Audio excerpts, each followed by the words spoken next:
people weird. who can people who can have sex while their pets are looking at them are psychopaths. 100%. There's said something, it. You're psychopath if you do that. Psychopath isn't the right word. It's something weird and codependent. There's something. I like psychopath better. It's inappropriate. It's inappropriate Absolutely. for you and your pets to have them watching. The voyeurism of your pet while you're. No. I need to completely block out that there are pets. Nope. Totally. Listener discretion advised. Adult language and mature content.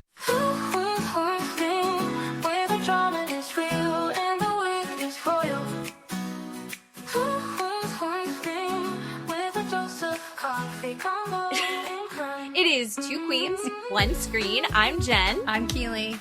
And we are talking about our favorite Peacock and Bravo shows. So today we're going to do Below Deck Mediterranean. And then we're going to compliment sandwich the shit sandwich of the Valley in the middle. And on the outside, at the end, we're going to talk about Married at First Sight. Wonderful. Season 20. Yes. Which is so great. I started work again, and I realized that I haven't actually worked in 9 years. And I told her, as a person who loves you dearly and watches from the outside, that we all knew that. Just so she knows, we knew she didn't really work or have a real job. No. I'm a lady of leisure, and yes, that's how it's supposed to be. But actually, I'm really excited. I like my new job. But we were also talking about the shows we're not talking about. Correct. We can't keep up with everything. So, the new Stassi show has come out. I've watched a few of them. I like it. You haven't watched it yet. Yeah. It's fine. I'll watch it. I like, my one note is that I like how they're breaking the fourth wall so much. Great. On purpose. That's fun to me. I like how that's being handled. The new trailer for Salt Lake, you sent it to me. I did. Does it look good to you? I don't think it looks good. Oh.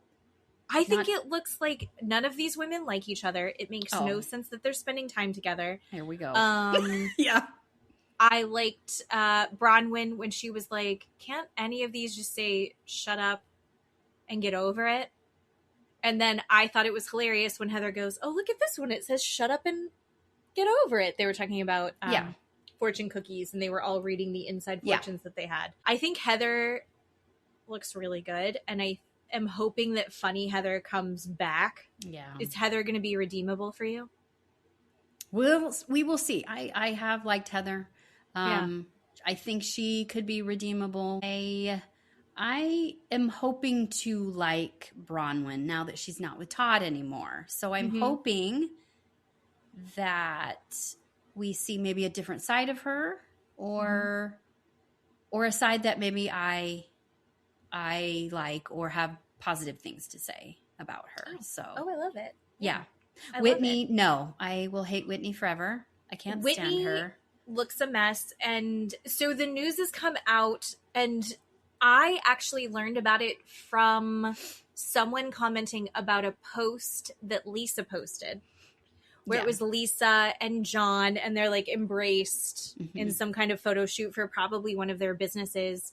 And she has some cute quote about how they're together for a long time. Yeah. And they were the shade of this, because it was the same week that Angie said that she was leaving her husband. Yes. Or separated, and that Whitney Rose and what's his face? Justin. Justin. Yeah. I was going to say Jason. I was like, I know it's not Jason. Justin are also separated. Yeah. Oh, Lisa. I am not shocked by Whitney being separated. No. I think we all kind of saw that. Not that anyone wants that for her, but it's seems like it was coming. Yeah. But the Angie one, I did find surprising. I did too. I feel like she was just obsessed with her husband, and they were really in love. And so, not quite sure, right, as viewers, or obviously We're not in their marriage. We don't know what's going on. We're not in their marriage. We're simply commenting on what they show us. Right. So what they've shown us as a viewer, in my opinion, I thought she was obsessed with him. And I mean, yeah, I think like her main priority, as much of as a businesswoman that she is, I think her main priority was being a good wife and mom. Yeah. And I'm saying that also based on the wife swap episode that she was on. Yeah, I mean, of course. I don't know. I'm very interested to see what happened there, because it looks like they show them talking about it in the season. So I don't know. Yes. I don't know. And also it looks like Bronwyn, going back to Bronwyn, Todd is in the season still. Yes. Hopefully not a lot, but hopefully not a lot. It's him getting up and running from a table. Yes. And we also see a lot of Mare getting up and running from tables. Yeah. Which that's kind of, that tracks for her though. That's her deal. And then we see Mary trying to do another meeting where she's going to mediate the fights that she stirs into existence. Oh, Mary. Mary the peacemaker, who actually is just sitting there throwing jabs left and right. Right. Yes. I'm a little surprised that Mary is on this season after everything else that has come out and everything else that she's gone through. And like, it didn't. And her son's dead. Her son's death didn't happen during filming, correct? As far as I remember, I don't think it did. So it happened like right after. Unless she's having a bad day. I don't think they're really going to touch on it. I wouldn't want them to. We don't need to get into that. So that's my opinion. Unless she's feeling like she needs to talk. Sure. It's like hugely heavy shit. It's her. She's obsessed with her son. Yes. And then dealing with like all of that. Heartbreaking. So heartbreaking. Yeah. I'm very curious to see where this goes. Yeah. But anyway. And then we get the new girl, Quay. How do you say her name?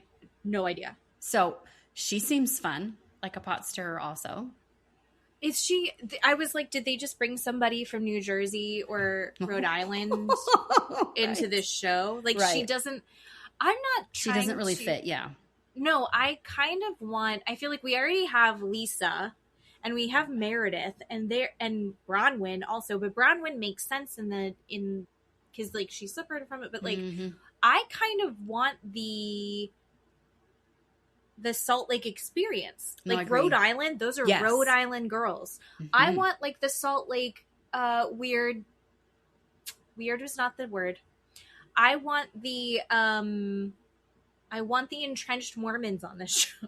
Sure. Or yes, used to be Mormons. Absolutely. Right.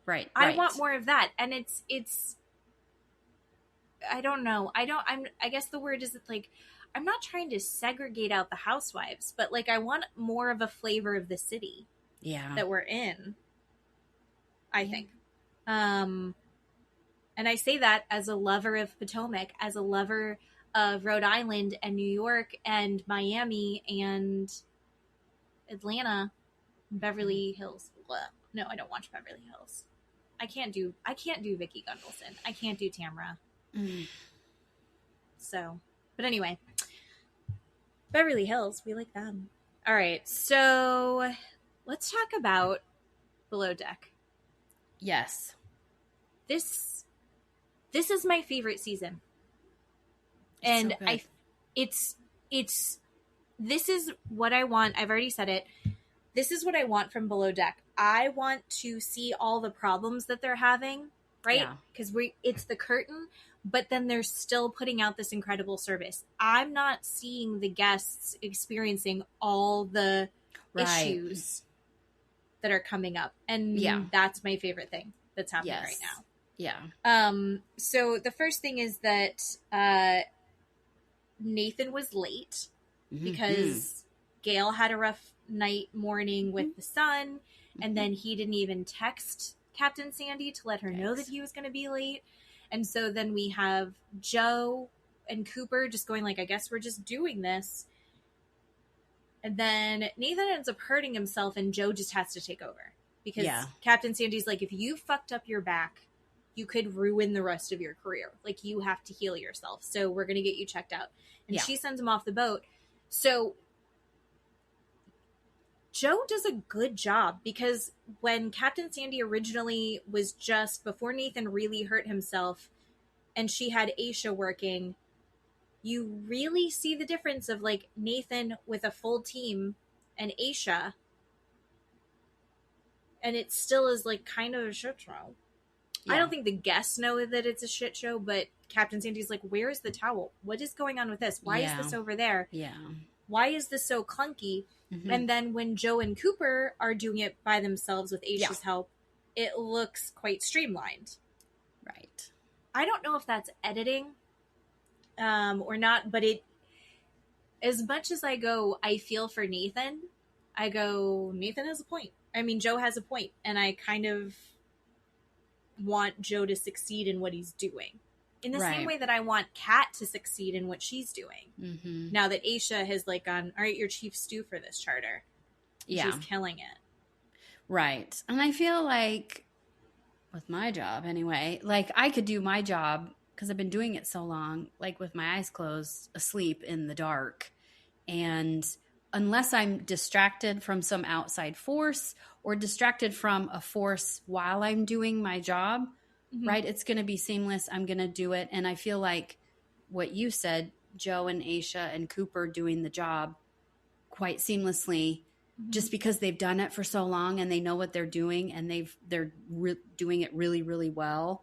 So maybe it's not all editing, but like also, Nathan, he's got this outside distraction, so he's not paying attention to what he's doing, or he's forgetting things, or I don't know whose responsibility was the towel thing, but Joe, she talked to Joe about the towels. Like, I think it would have run more smooth if, there wasn't Nathan as the distraction, right?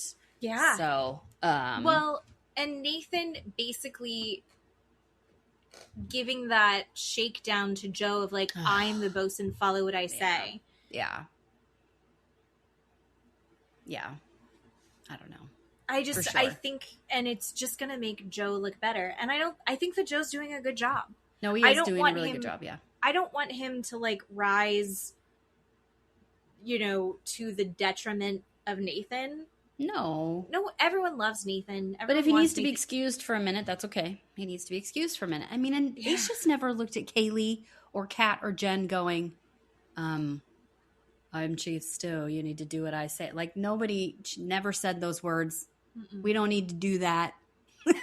Right. Mm-mm. What's the point of, you don't need to do that stuff. Well, there have been other charters with other stews where that's had to happen. And those conversations have had it happen. And you see Jen living in the hierarchy of that as well. Yeah. Fucking Jen. But yeah, Aesha, I feel like, is supportive of everybody, whereas Nathan is sitting there going, like, right, I need to make sure that everyone knows I'm in control. Yes, of course. I'm in charge. I'm the head honcho kind of a thing. No, for sure. No, and I think Kaylee, Kat, and Jen did a really good job without Aesha. I never doubted it, but they did an excellent job. Kaylee did an excellent job. When she needed to have questions answered, right? She asked those questions instead of attempting to do something on her own and getting the wrong result, right? So that was all really good.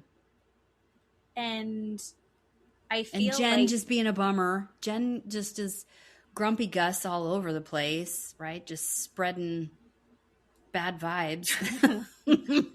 I am so, and she showed like she had just gone on like an aura cleansing trip to Bali. Yeah. And she's like, I'm trying to be so zen about this.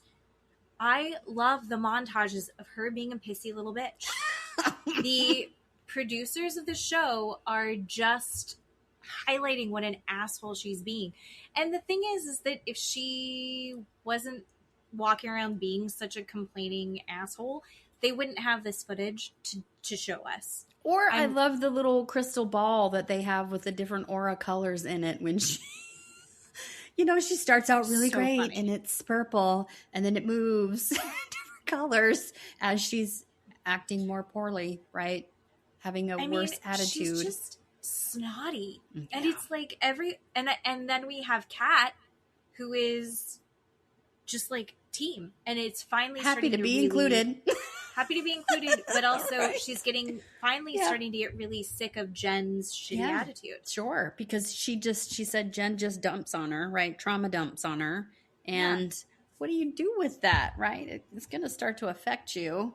Yeah. You know, the happiest person still can't be that happy when someone's trauma dumping all over you all the time, constantly. And you live in those really teeny tiny quarters right on a boat. You can't escape. Oh, no, thank you. And get off the boat. So and then she got really shitty with her right at the end of the episode where she was like, yeah, I'm down here and no one's helping me. And Kayla goes, okay, just jump on the radio if you're feeling like you're in the weeds. Just she's like, I'm trying. And you're like, you just got exactly what you wanted. She was like, I'm here by myself. And then 2 seconds later, everyone comes in and starts helping her. And she's still being shitty when she's getting what she needed. Yeah. And you're like, what is going on? Why?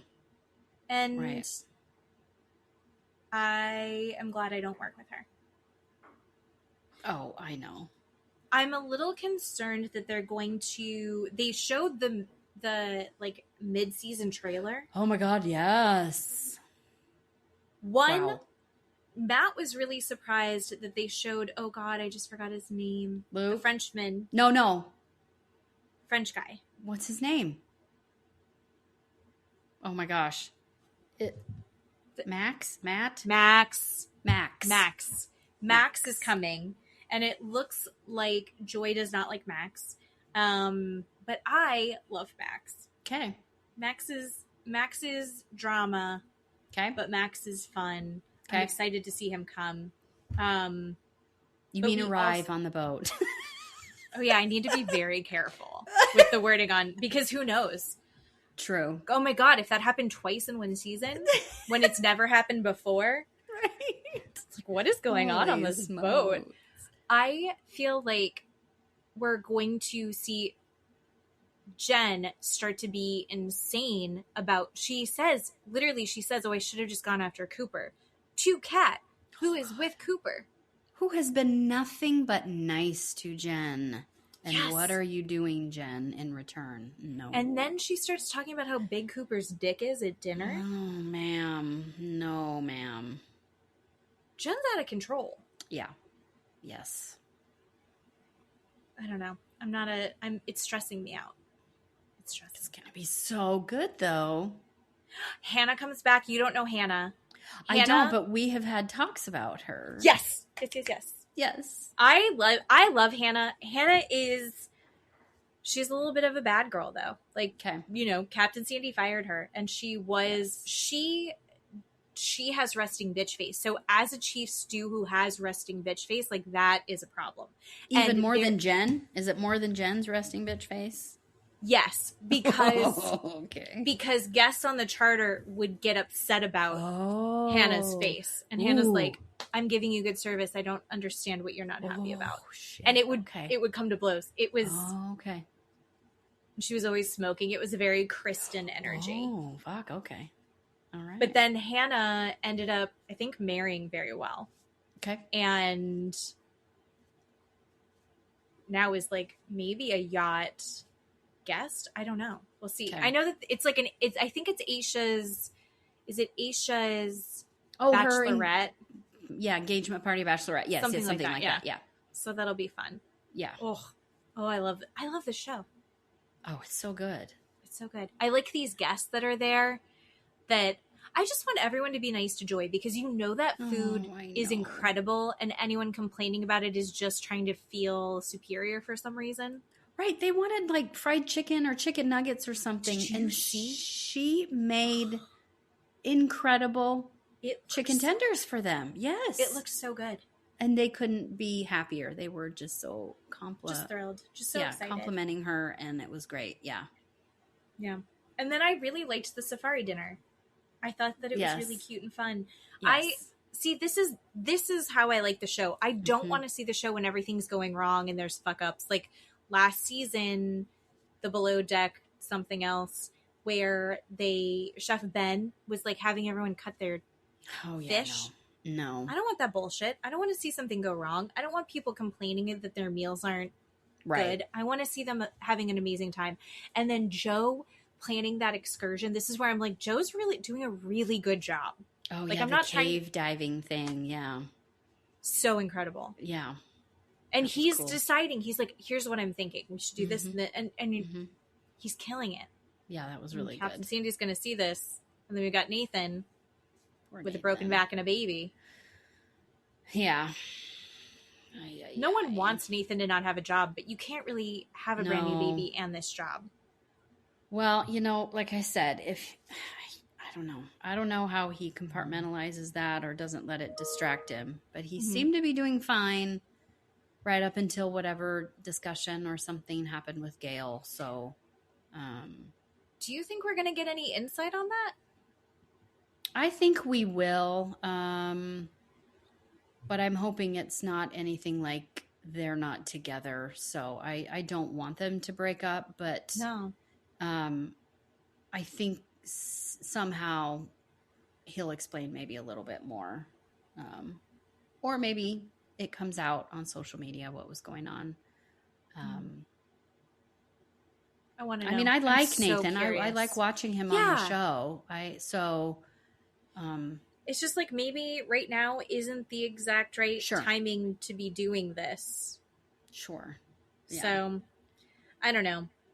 I'm excited about the rest of this season and seeing what's coming up. But I'm sick of... And then apparently Luke's coming back.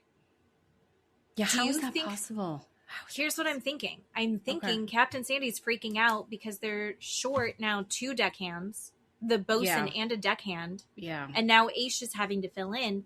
I think she goes, listen, Luke, if you want to come back, then maybe just try and... But that's going to be a shit show below deck. Right? Terrible. Yeah. Because at some point, Joy is going to find out. Right? At some point, Joy is going to know that it's not that he left because of the love triangle. He left because of the sheets. Yeah, right. He was on Watch What Happens Live. I did not watch it, but I saw a clip of it, and it looked like pulling teeth too. He had Joe and Luke on Watch What Happens Live. Okay. And it was like pulling teeth to get any response out of them. And they were also there via TV, but he's dating someone new. And Andy was like, so what did your new person think of have they seen the season? Yes. What do they think of it? They weren't happy. Yeah.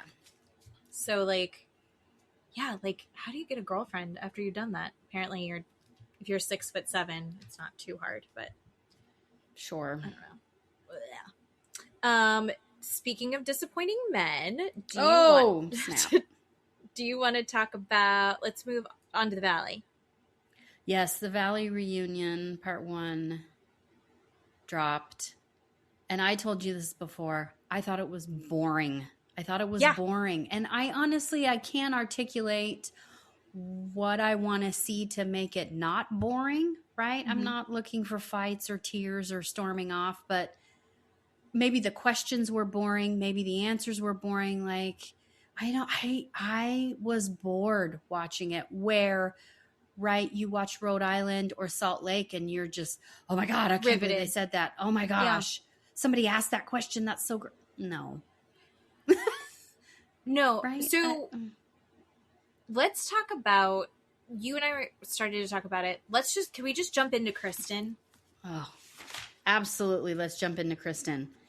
I am very, very disappointed, very upset at how Kristen is behaving, at Kristen's answers. Yeah. And just how she's carrying herself on this reunion. Yes, she's Kristen fucking Doty. Yes, I know what person or personality I'm getting with Kristen Doty. I watched her for, 12, 11 seasons on Vanderpump Rules. But her dismissiveness, her minimizing everything. Mm-hmm.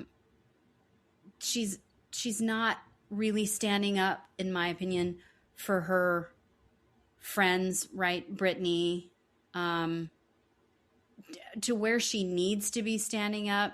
No. For these people. And even when she's caught lying, right? She lied on camera about not saying that Nia is the one that guilt tripped Zach. Yeah. And she says her response is disgusting. Her response is ridiculous. I was just seeing red, or I don't even know why I said that. That is not appropriate response. She took zero accountability, and he's like, look, you said exactly this. She's like, yeah, that was so crazy. I don't even know. It was like she was saying someone else had said it, and she was surprised by it.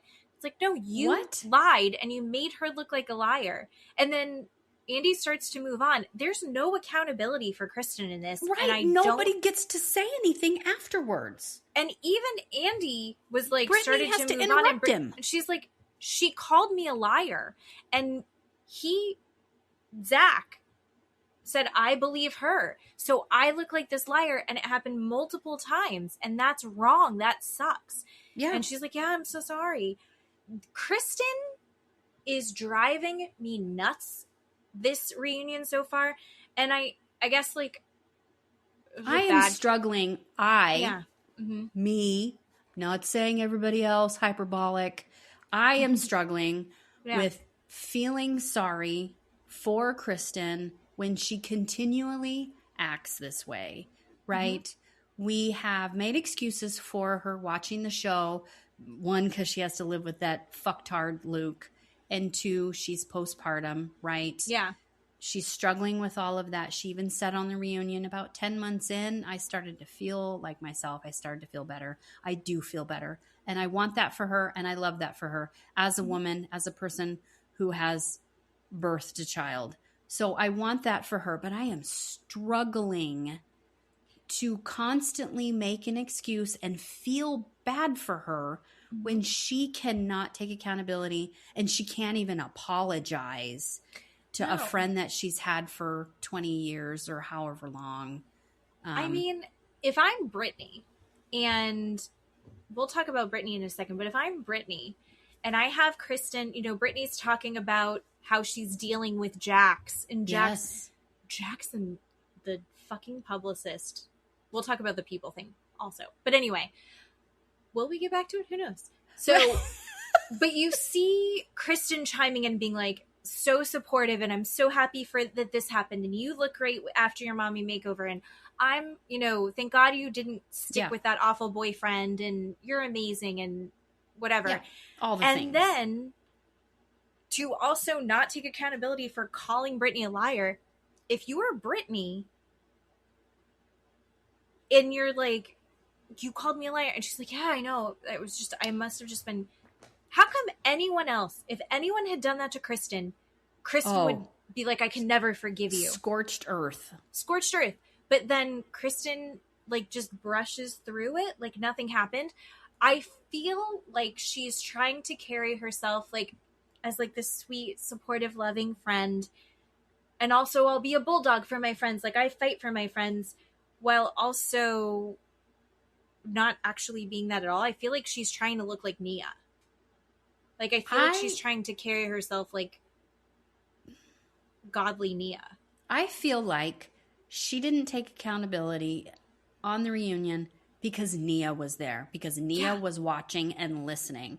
Just like in the kitchen at the party on the last episode where she's like, I never said that, you said that. Because Nia was standing right there. Mm-hmm. When Nia is not there, just like at the photo shoot, she says Nia's the one that, is guilt-tripping Zach. Yeah. She will freely speak, maybe the truth, about Nia when Nia is not watching her or listening. Yeah. But Nia is sitting right next to her, so she's not going to. That's what I think. I'm not really feeling sorry for Kristen anymore. I'm getting angrier at watching her, how she's behaving. Mm-hmm. And her friend is crying and said, that hurt me. It deeply wounded me when you called me a liar and now you're just brushing over it, and it's not okay. And you know, Zach is not looking good during this reunion at all either. And he was king of the last two reunions, right? Right. His little asides, his little bits. They put Jasmine over next to Tom. Yep. And now it's like, oh, Tom and Jasmine have the little bits. And they're yep. That's where that is now. Not with Zach and Jasmine. I'm so frustrated because also in that moment, going back to the finale, it wasn't just she would backtrack and then called her a liar. She also was like screaming, pointing, yelling, and then looked thrilled and pleased with herself to Lala and Brittany, who are supposed to be her best friends, that Zach believes her over them. Like her smile, her like smirk during that, at the end of that, fucking sucks. That fucking sucks. On top of the fact that if you are too exhausted, and she actually said it earlier in the season when Lala was trying to sit down and have a conversation about Danny, and she's like, I'm dealing with this. That is totally valid. You're postpartum. You're, you know, exhausted by Luke because he's the worst. We can forgive a lot, but the fact that she is then jumping in, if you're too exhausted, if you're too overwhelmed, if you need your focus to be on your daughter, then why are you bulldogging for Danny and Nia against these other people who have been your close friends for so long? Right. And then I think we talked about it last time, her going on these like podcasts and her going like, oh, I can't condone anything that Danny did, but I'll always stand up for Nia. And it's like, oh, you were 100% in the comments. Yes, absolutely. Say it with your whole chest. I'm fine backtracking, right? Like there's podcast clips that we've posted that I have been ripped apart on, that you've been ripped apart on. And there have been times that I've changed, like we see a little bit new and I go, oh, maybe I was wrong on that. That's fine. She's still not even really being like, yeah, that really sucked that Danny did it. She's like, oh, I can't condone what Danny did. Yeah, but you made everyone else bow down to them. Right. Or get iced out by you. That fucking sucks. And I don't like that she hasn't really taken any real accountability for it while she's on this reunion play acting the supportive friend sidekick as they're going through and giving everybody their segments. No. Gross. No. Super disappointing. I'm not happy with her. I'm super frustrated at her, and I'm, you know, feeling sorry for her is definitely fading, and it's fading fast. And I need whatever this podcast redemption tour, whatever this is, to stop, because if that's what it is, that's why she's going on these podcasts, then she needs to take accountability and have a redemption, and not just, like you said, be cutesy and saying the same thing, but not saying the same thing, but still, you know, being supporters of Danny and Nia, which, no, you just can't have it both ways. She can't. She's clearly picked a side, right? She's clearly sticking on the side of Danny and Nia. She's picked them over all of her other friends. Fine, you absolutely have that right to do that. That's your opinion. That's what you're going to do. But like you said, you need to say it with your full chest, and then not turn around and go, yeah, but I'm having a hard time, or I'm having this, or this is going. No, we can't do that. As a viewer, it's really frustrating to watch, and I don't want to see it anymore. So, you know, a bulldog friend I do like is Jasmine. She did it terribly in the finale where she went after Michelle because she heard half a story from Jesse. But at least she stands by what she says. And then when she gets more information, she goes, oh, okay. Like, let's talk about it. Right. But they also made the comment that she isn't really having these conversations until she gets in the confessional. And then she goes wild. And I think what she said was so valid, because she was like, I really get spoken over in this group. I don't really get to say anything. And I think that is the core of everything that is going wrong on the Valley is that this Janet versus Danny shit has completely overshadowed Jasmine. And if they could just let Jasmine be the conductor of, like, here's how this goes forward, and let her decide, then this show would not be as suck-ass as it is right now. Because, you know, as much as I think Janet's heart was in the right place, she also completely projected and put herself in that. And then Jasmine was no longer the victim in this. It was Janet somehow, because Janet was triggered by her own past. And Danny's like, fuck you, I didn't do anything to you.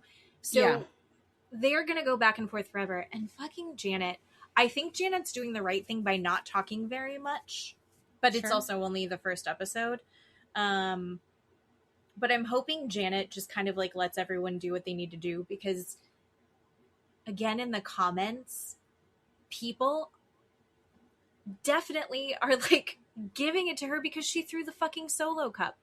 And I don't care that she threw the solo cup. I don't care. I don't care that she threw the solo cup either. It is technically an assault and battery, what she did, technically. And she was like, yeah, and it is. But she's like, I'll take it. Have we forgotten that Tom Schwartz dumped an entire beer over Katie Maloney's head? An entire beer. Mm-hmm. Have we all just secretly forgotten that part? That is more heinous and disgusting in my mind than Janet flicking one swig of a drink left and the cup hitting Danny. There was a video that was like the montage of all the great like drink throws and like that, and like Teresa's table flip. Then there was the one of Lisa Rinna. Somebody said something about Harry Hamlin, and she grabbed a wine glass and smashed it on the table and threatened them with it. Yeah. Oh, bring back Lisa Rinna. Yeah, no, the solo cup, for them to be like, she lost all credibility because she threw the cup. It's like, he just threatened her husband. Yeah. No, I agree. What are you going to do about it on your bum leg as he's sticking his finger in their face? No, right. Like, I'm not. Yeah. Do I think it's dumb to fight with a drunk Danny? 100%. I think you're not going to get anywhere. But yeah. Can we just go back to Jasmine for a hot second? Yes, When please. Jasmine said, right, I get shut down by this group, that's why I don't say it to their face. Mm-hmm. I was very upset at the response by everyone in that room. Everyone laughed at her. They laughed. And Zach goes, oh my God, that's why I love you so much. That is not the right response. No. When someone who's supposed to be your friend says, I can't speak to you. I cannot say anything to you people because you shut me down. The response is, oh my God, I didn't know I did that. Or, oh my God, you're right, I do that all the time. That's not okay for me to do. Mm-hmm. And you have a discussion about what she said that you do to make her feel like that. And what do? They gloss over it, they move on, and everybody laughs at her. What is wrong with you people? Well, it was really upsetting to me. I was shocked at how, like, and then everyone just continued. What? What are we doing? I don't know. And do you remember in the beginning of the season, she sat down Kristen and had that talk with her? Yep. And Kristen was like, thank you for letting me know. Oh, you're so right. And then proceeds to do nothing differently. Right. And speaking of doing nothing differently, can we talk about Kristen one more time? Mm-hmm. When they someone had written in a question about asking Kristen why she rides, what was it? Why are you going so hard at Janet when you had to work your way back, right? Yeah. And I just want to touch on a couple of things with that. Okay. Have we all forgotten again that Kristen got kicked off Vanderpump Rules for saying racist shit about Faith, a black person? Have we forgotten that? Because I haven't. I know why Kristen was not on Vanderpump Rules anymore. And Kristen's response to that, I don't know how to articulate how upset I am when she says, I want to see an evolution of change in Janet. Are you fucking kidding me? That's your response when Danny, the person that you're writing so hard for, there's no evolution of change with this dickhead? No. And he's continually doing the same behavior to women in this group and Doubling his down. wife. Doubling down. Yeah. Right. And that's her fucking response? No, Kristen, no. And Janet just sits there and is like, okay, great. You want to see evolution? Whatever. Like, I appreciate that person that wrote in that question, that said that. That is so perfect. Valid. Because Andy's not going to ask that fucking question. You can't have Andy do what he's supposed to do as a host. Andy will occasionally say the things, but he's just not saying the things. Not for his favorite people, though. He has favorite. I don't understand. He does. He totally does. I just don't understand how. Why are we? I don't know. I don't know what. Like, why Dodie is working the way that she is, and this holier than thou approach she's taking, where she is acting the way that she's acting, and yet acting like she's done nothing wrong in this, or like behaved perfectly appropriately. No one on this show has behaved perfectly appropriately. Nobody. Everybody on this show sucks. Yep. They're all deeply flawed, which is what makes this an interesting show. Right. But you have to, like, acknowledge it. And she's trying to pretend like it doesn't exist for her. Right. She's just pointing at everyone else. Yep. Just her doing that, just Danny doing that, just Nia doing that. And I think that the fact that they are pretending like we didn't see what we saw. Right. But here's the thing. I also apparently am not seeing what I saw on Facebook. Right? It keeps cracking me up how differently, depending on what platform is responding to us, what they're seeing when they watch the show. We're all watching the same show. We are all walking away with completely different perspectives on it. I cannot figure out a perspective where you go, Danny's 100% in the right. Why? Danny and Nia forever. I just can't come up with a perspective where now, as a person who, I don't really care for Janet, now I'm sticking up for the bitch. Like, now I'm behind her going, these are the ways that I have seen that she is trying to change, or she has changed, or she's doing X, Y, and Z, or A, B, and C. And Danny and Nia are not doing any of X, Y, and Z to change or evolve. Kristen, if you want to you keep using this word evolution. If you want to evolve, Danny and Nia keep bringing up what happened. Danny and Nia keep saying Janet's never apologized. Like that's supposedly going to magically make it all go away or make it better. Or Danny never did any of these disgusting things that he's done before. Right? Yeah. Which has nothing to do with anything. Janet doesn't have to apologize if she's not going to apologize. But Danny and Nia are the problem here. And Janet is actively trying to improve herself, improve her thoughts, improve her speech, educate herself, apologizing and talking to the people she needs to apologize to. And Danny and Nia are not doing any of that. They are escalating these situations. They're poking at people. They're bringing up this stuff when nobody was talking about it before, and then gaslighting people and then blaming people and stepping back going, I never did any of that when we just watched you do that. And that I just can't. I can't anymore with them. But then it's a double standard with Janet, and I don't get it. And now I'm sticking up for her, right? Yeah. Ugh. And listen, if you're not a Janet fan, there's some very valid reasons not to be a Janet fan. But there's a certain point where you go, she has a solid point. And she is trying to make an effort with these friendships. Yep. She's calling out herself when she's like, hey, I was an asshole to Lacy. At the beginning of the season, she was fighting with Lacy. Yep.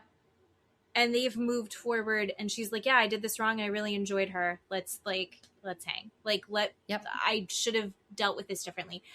I feel like, and she's making the efforts with Zach. Yeah. I see her trying. I see her. It's a no-win with Danny and Nia, obviously. And it's a no-win with Kristen. Right. So I get why she's like, I'm fucking out. And if I'm Janet and I hear people talking shit, of course I'm going to be jumping on and telling, because like, fuck you guys. Yeah. You're talking shit. And supposedly we're all best friends. Yep. Ugh. And can we talk about how little Danny looks? Why does he look worse? What happened? Why does he look so tight? What did he get done? His eyebrows are lower. I think I sent you that video. I think I sent you a video on TikTok of a doctor explaining it, because he said Danny has had Botox, in his forehead or near his eyebrows, some T-zone area. But it's like, it made his eyes tinier. Where he said that it makes the muscles droop and relax. So you don't get the lines. Right. But then it can't hold up with the eyeball. Yes. It gets too heavy. That's what he said. He was explaining that. But he looks worse. Why does he look more evil and shorter? What happened? What is going on? It looks like he got very tan and lost all the weight, which my dad is doing the same thing. Matt and I were watching it and we're like, does that look like Dad? A little bit. He looks worse. Danny looks worse. And he looks bizarre next to Nia. I don't know why. Like, is the camera doing something? Because he looks itty bitty next to her. Yeah. And she's not a big person. No. So, and I know that he's like not the tallest guy, but like he looks itty bitty. It looks bizarre. And I hate him. I hate him so much. Like, I don't like how he's talking to anybody. I don't like that he's shocked that there's people that don't think that the way he's been behaving is okay. I am very excited to see, he's talking about how he's not drinking again. And then they're like, but what about at Jasmine's wedding, which happened the week before this? Right. I'm excited to hear what happened to Jasmine's wedding. Oh, God, me too. Oh. Do you want to talk about... Okay, I spent most of this episode yelling at the TV. I told you it's a daze for me, because I saw red when they did Jesse and Michelle's segment. Oh, yeah. Can I just say about that segment with Lacy? I am confused as to why she came in so hot and so attack dog. As a viewer, what we watched for fuck all 100 episodes, too many for this season. And you and I have discussed over and over again how much we like Lacy, how well she is dealing with Jesse, how she had that conversation with Michelle. We all thought everything was moved past. She had that conversation with Janet. And then she comes in to this reunion and they immediately are attacking Michelle, and both of them going back and forth. Jesse inserting himself for no reason and just trying to make Michelle look bad. I've been a Michelle fan from day one, but Jasmine even said at one point, Michelle, you did send that text message, or you did say that thing or whatever, when Michelle said, no, I never did. So whatever that was going on, but I'm disappointed and confused. Do you have an idea why Lacy came in that hot? What are we watching? know why she came in hot, and I think it has so much. Here's the is more Jesse that, trying to influence her and be like, you need to be on my side? I think she's seeing it through Jesse's lens. Okay. Right? And I think Jesse looks, he actually doesn't look that bad this season until like the end. Right. Like, the very beginning, he looks terrible. And then because I think we didn't see him that much and he was like receptive to conversations with everyone. Yeah. Even though he's been backing up Danny left and right, and then he like falls off right on the last episode again. Yeah. But like he didn't look that bad this season. Right. But then he does this freak out at Michelle. So I think it's just that Lacy's been hearing his side of everything again. And I think it's probably similar to what happened in the second season when she wasn't part of it. But like, Lacy didn't realize that Michelle didn't know about Lacy, right? So, or didn't understand the full context and Michelle's. So it's a Michelle Jesse issue that Lacy's gotten involved in. But if Lacy wants to be the person that comes in and is like Zen, the voice of reason, the mediator, no matter how good your intentions are, Lacy, you cannot play that role. Like, I don't know. Again, I'm the child of divorce. I think that it's great when families can co-parent well and can get along. And I know we see videos where like the mom and the stepmom are like getting along really great and it's wonderful. My mom did that for a while and they were like best friends, but they weren't really best friends. The truth is, it's so much better when everyone has good boundaries. And Lacy does not have good boundaries. And Michelle is extra pushing away, right? Well, she's hurt and she's confused. She probably doesn't have all the information. She's getting information being trickled in.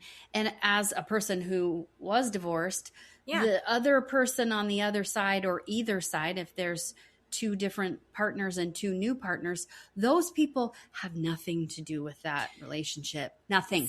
Lacy should not be in the middle of this discussion at all. It's either a Michelle problem, a Jesse problem, or a Michelle and Jesse problem. That's it. Yeah. Lacy has nothing to do in any of it at all. No.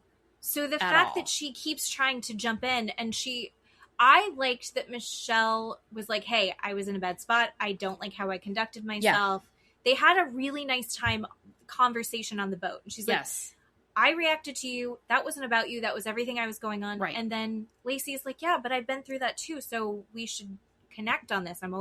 No, Lacy. Yeah. That's kind of you. It's a kind impulse. Yeah. But that's not your role in this. You're fucking Jessie. Yep. Therefore, you cannot be her friend.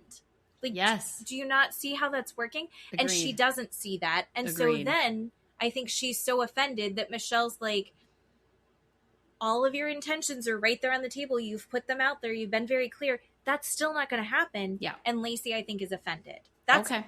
And she's hearing everything that Jessie from said. Jessie. Yeah. Yeah. Okay. And so Jessie's talking about it. Jessie fucking pissed me off. I was yelling at the TV when he starts crying about how his daughter has her heart broken and like Michelle has had these different men in her life. And it's like, Jesse uses his daughter as a shield that he throws up to stand behind to portray to people that he's some wonderful, emotionally evolved, mature person where that's not true at all. And he's totally using his daughter. He uses her name, the thought of her, anything that has to do with her to, pick at Michelle, to tell other people Michelle's a bad mom, or using her in these negative, bad ways. And that's not okay at all. Well, when he said that what's-his-face threw his daughter out of his home. Yeah. We know that's not what happened. Right. Michelle and he broke up. I can't remember his name. Aaron, thank you. Aaron let them stay in the house for like a month or so while she figured out a new place. He moved out. Yeah. That's not what happened. So Jesse trying to pretend that, like, he's just twisting the words. This is the same thing as when he was like, Michelle tried to push me out a window. Oh my God, right. Your arm flailed out a window. Are you serious? I can't take any of it seriously. Yeah. And that's also what Lacy said. Lacy said, didn't you try and push him out a window? She's not getting a clear story. Yeah. She's using Jesse's versions of events as, you know, argument against Michelle. And Michelle's like, you're insane. And I'm not fucking dealing with this. I think that Michelle is one of my favorite characters. Yeah. On this show. I'm so really like her. I love watching her come out of her shell. Yeah. I think it's going to be, I'm hoping for, knock on wood, I'm hoping it's similar to Bronwyn. Yeah. As we're going to watch her separated, that we start to see her come out of her shell in a way that you enjoy. I already enjoy Bronwyn. I know you do. So I'm hoping that's kind of what happens. Yeah. But I'm sick of, and the other part of Jesse, him backing up Danny when he's like, oh, Danny doesn't have a drinking problem. And then you watch him like holding Danny up and trying to feed Danny and being like, let's do a shot of water. Just like trying to convince Danny to drink water and sober up at this party. And then excuses him from the entire group and says, dude, go lay down, get away from people. Mm-hmm. I'm sorry, but we all know what you're doing and what that means. But you can gaslight the shit out of us and say, that's not what it means. That's not what I'm doing. But we know, dude. We know what you're doing. We know what it means. So just stop. It's so gross. Ugh. These men. Gross. Right. And yeah, speaking of these men, I'm disappointed to not be thrilled with Zach. Well, can we just, one more thing with Jesse? Okay, yes, go ahead. One more thing before you go to Zach.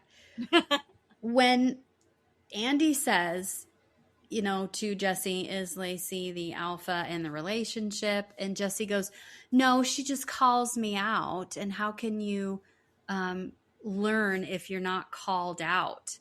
Michelle called him out all the time.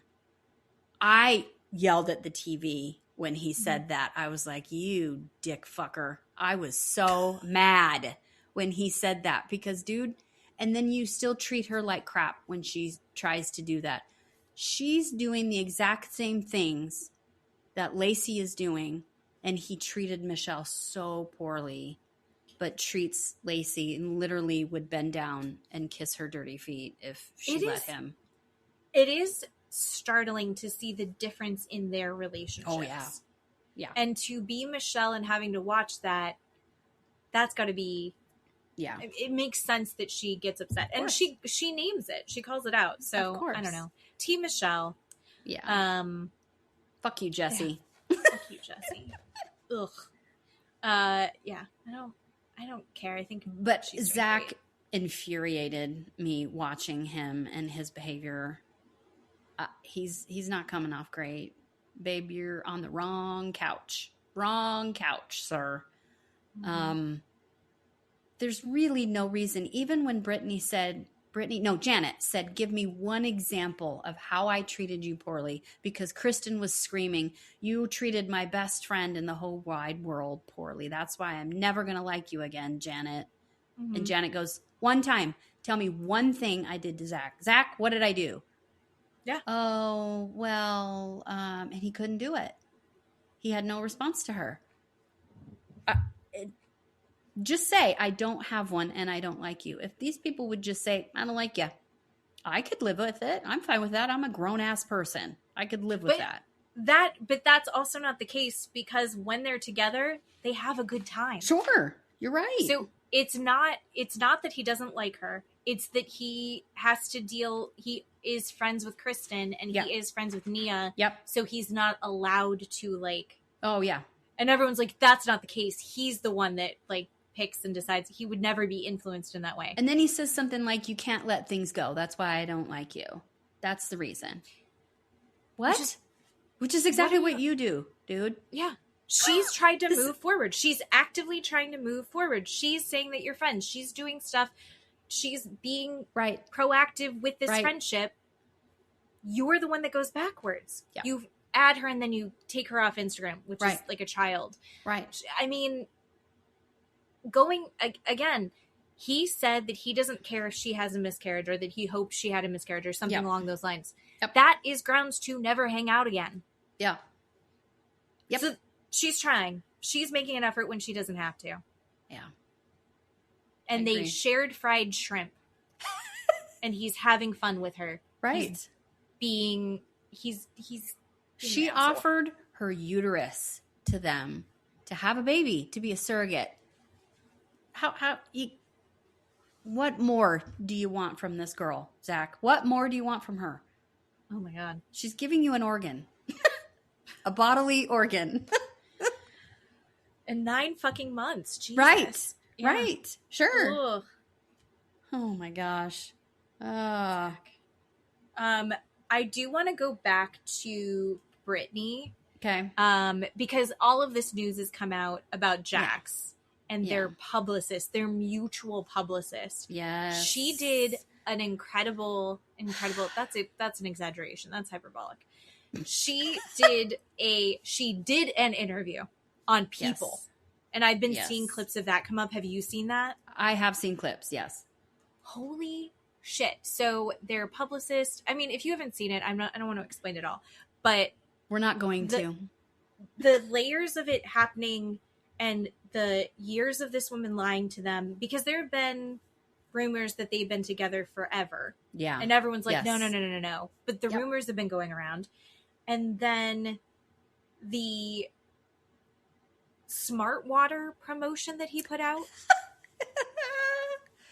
Fake.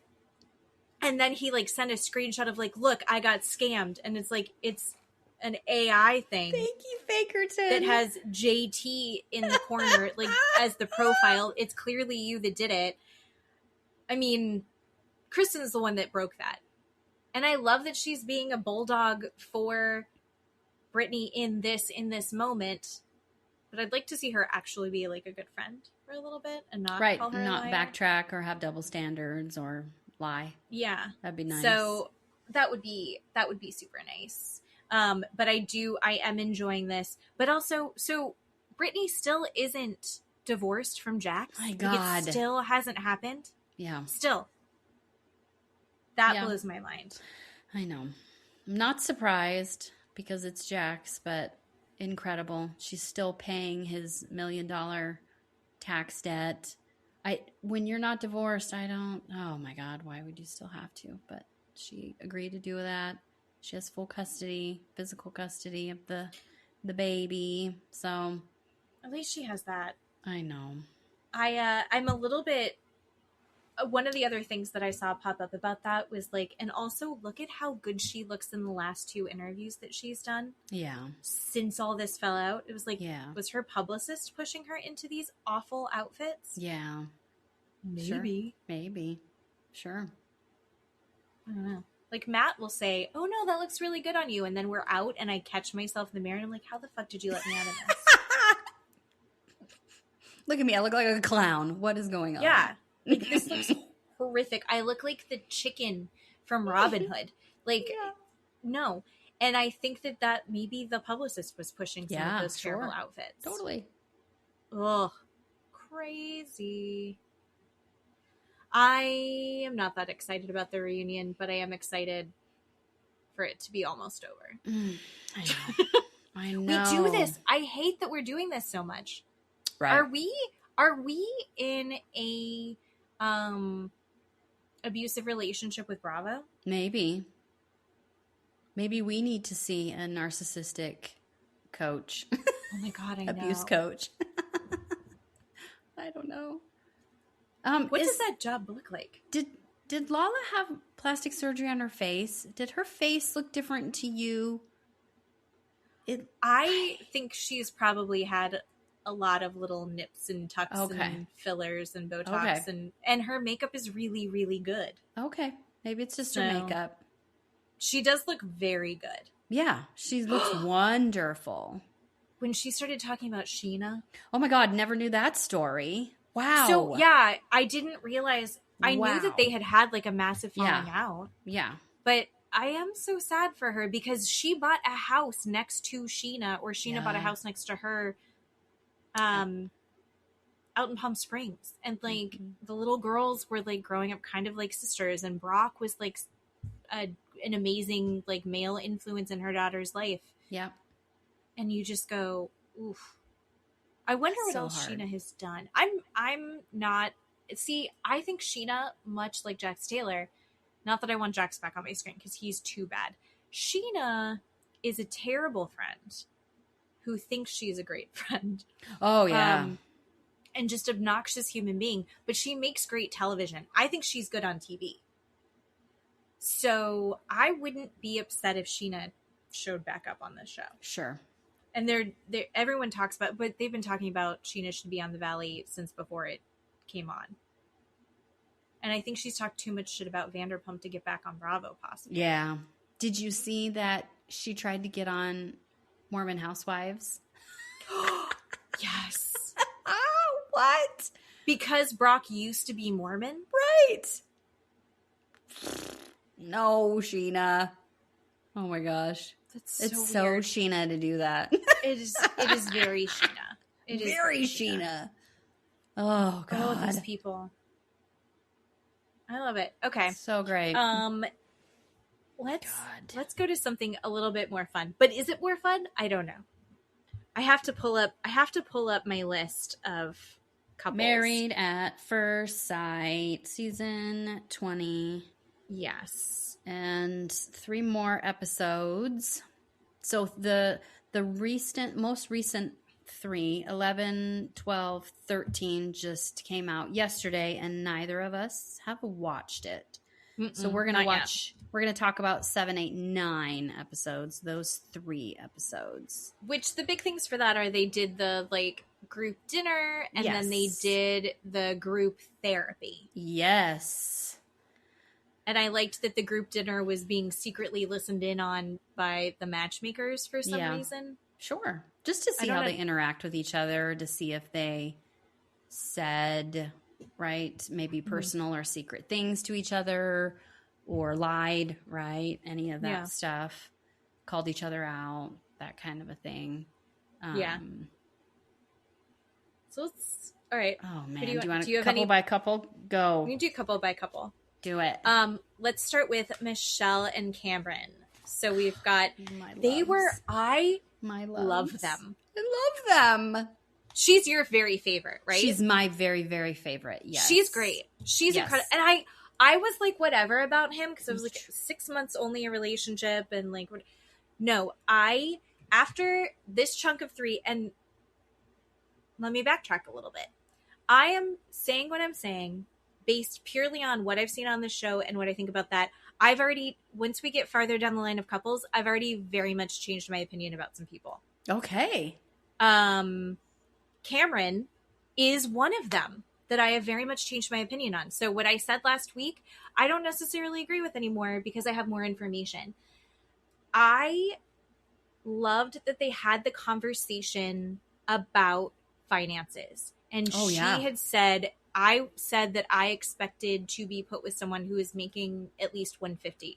Yes. And you see him like respond to that and be like, yeah, I don't make that much. Nowhere near that, babe. Nowhere near that. And he, you know, they have a really good conversation about it, but then they go back to the apartment and you just see him get really into like just stressed, and he's like got a big blanket and he kind of like cuddles himself up on the couch.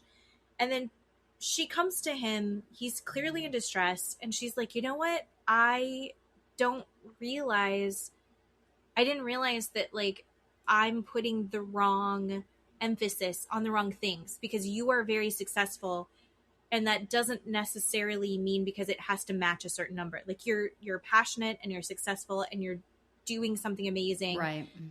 And like that is successful. And she's looking at herself and going, I need to look at it differently. And also he needs to see that she can see it that way, and that they both like appreciate it. And I loved that conversation. And I think they had a couple conversations about it.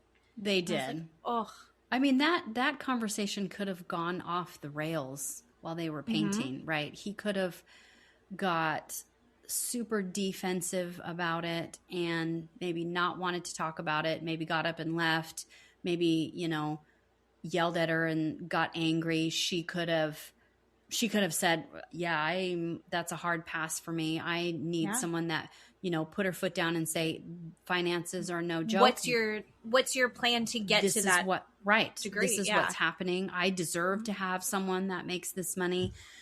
That's what I was thinking about while I was watching it, that conversation did not go sideways. And then after that, when he does say, I feel totally emasculated, I don't know how to get through this. I don't know what to say to her. What do I do? Right? I don't make that. This is what she wants to see in a partner, in a husband. I'm nowhere near that. What do I do?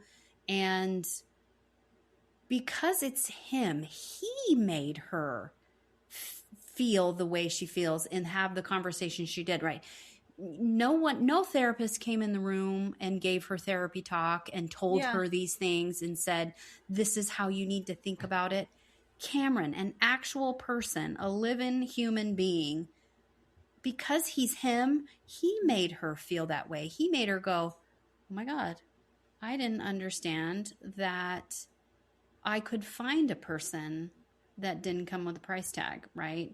And because he is who he is to her, I just love that she came to that conclusion because of him. And that when she said that to him, then he didn't feel so emasculated anymore because she did that for him, right? They were both willing to step outside of themselves and like try on a new perspective. Yeah. It was genuinely so beautiful to watch. And then they had sex. And then they had sex. And he told everyone they had sex. I know. And everyone's like, great. Okay. That's what you're supposed to do. Yeah. Well, it was like, I didn't know that we were saying that. Cool. Now, anybody else? Amazing. So good. So fun. I mean, I love that for them. And he just keeps talking about how he just is really enjoying his time with her. He likes being with her. He likes being around her. He's going to go. He's going to miss her. Yep. They were like, he's like, so how many texts do you want? Like, what do you need? Yeah. And she's like, this is what I need. I need at least a good morning. Yeah. I want to chat with you in the evening and hear about your day. And he's like, okay, like, great, let's do it. Oh, right. That's also, granted, I've been married for a long time, but I feel like that is one of those things where people get in their heads and don't feel comfortable just saying like, this is what I want. Like it means it's important to me that I hear from you in the morning. I hear from you in the evening if we're not going to see each other. Yeah. I need a text day. Or if you text me all day long, I'm going to feel totally overwhelmed by you. Right. And that's going to be really annoying. Like, let's just talk when we'll just save it all up and have a conversation at the end. And that's fine too. That's totally fine too. And so the fact that they were like, what do you have? What can you do? What do you need? They're so good. They're so good. I love them so much. Yeah. And I think that he really is like so open to, he's not being nitpicky with her. And that was what my worry was going to be. Yeah. Is that he wasn't going to get totally invested and he was going to get nitpicky, and he's not doing that at all. Yeah. They're great. They're wonderful. And I did like, even though the person on the other end receiving it did not, I did like Michelle in their group therapy calling out Mecca, saying, look, I think the dinner was a little performative. It felt performative. The energy felt weird. I did like her saying that because it wasn't a therapist saying it. It was one of the group saying it.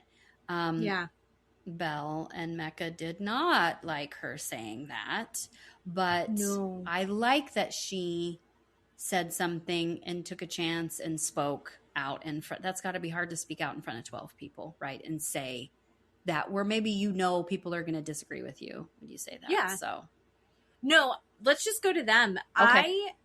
I think that she was spot on though, because at that dinner, did they not seem like the king and queen of the dinner? Absolutely. And he was giving out advice, and she's like kind of like leaning on him, and she's clearly so enamored with him. Yeah. But then we find out, like, we had already known that he was like not as, he said he was not as into her as she was into him. And so she was pulled back, and it's like none of that was showing up at the dinner. Nope. I was just going to say like, that. Yep. Prom queen and king. Mm-hmm. Which I love them, and I want good things for them, but it's like, yeah, we've got to, let's actually see it. Like, let's actually walk the walk. And I like that they're having the conversations about like where his distance and his guard being up is coming from. Yeah. And I think that Belle Jolie is really, she's also protecting herself. Yes. While still pursuing this. Like, she's not pulling away. No.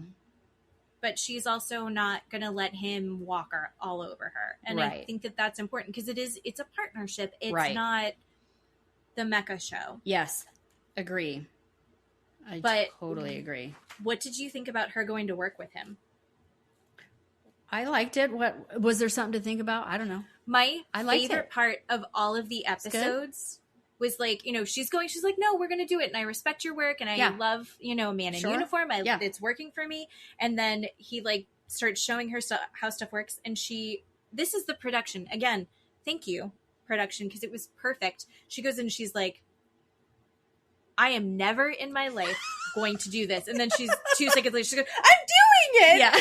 And she's like sucking. Yeah.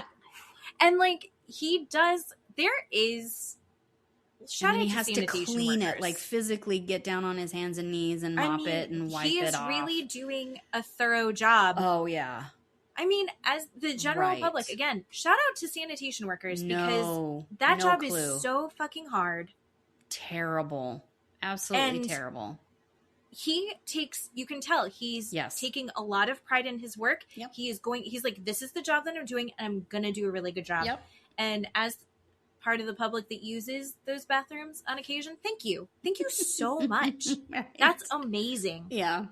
I love it. I loved his grandma.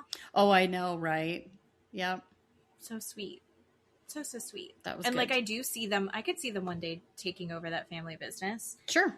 Absolutely. And then they had the therapy, the one-on-one therapy with the lady matchmaker. I don't remember anyone's name. Dr. Lisa, and it didn't really go well for Belle and Mecca because they did get called out. That's why Michelle said, I agree. I thought it was performative. Dr. Lisa and Paul did say, it looked performative. It felt performative. We weren't sure what was going on, why we were watching that. And you could see Mecca, right, slipping down in his chair, getting more and more angry with the feedback that he's getting from the doctors. He doesn't believe it was performative. Here's my thing with that. Okay. Those kind of people, meaning, right, super charismatic, very personable, very people friendly, can talk to anybody. I'm married to one of them, right? Mm-hmm. People are drawn to them. Strangers will walk up to them and talk to them for no reason. They're just a people person. Yeah. I am not.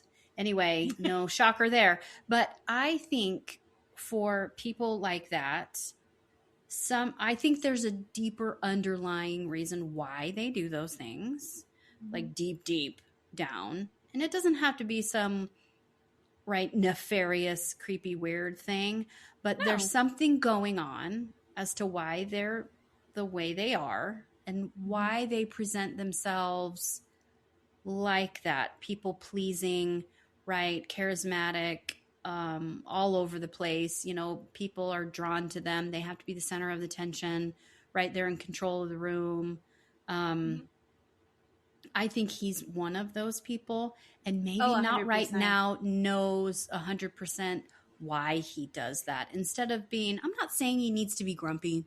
I'm not saying he needs to be mean. I'm not saying he needs to have resting bitch face, but we want to see more of his authentic self and what it is that makes him who he is, right? And we want the good and the bad, right? We all have heard him talk about his relationship with women have not been great, meaning right, women, adult women in his life, right, are not sticking around for him or showing him that he's important, right? So he has that wound there for that. And I think that has to do something with it. But as a viewer, I saw it was performative. And when he got called out, he didn't like it. Belle disagreed and said, I didn't think it was.